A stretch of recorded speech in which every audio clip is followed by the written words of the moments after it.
16.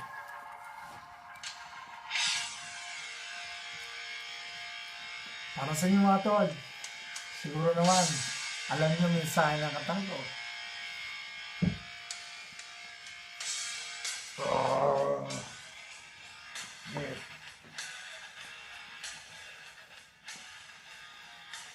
At naglaho ang liwanag ng LP at si Binay.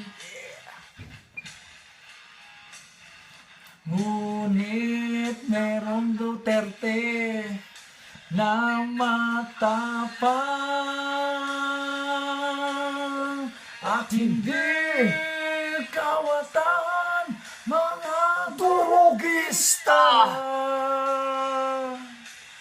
Bilang lang oras nyo, kaibigan.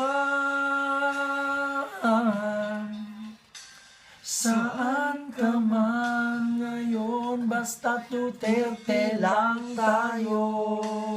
Oh. Dali. Pare. Bakit nga pala Duterte? Yan tanong. Ay, sawang-sawa na ako sa mga lumipas na administrasyon. Pangako. Lalo na sa kasalukuyang administrasyon. Gusto ko ng pagbabago. Para sa mga anak ko, sa mga anak mo, at sa mga anak nyo. Kaya Duterte tayo. Mula Italia.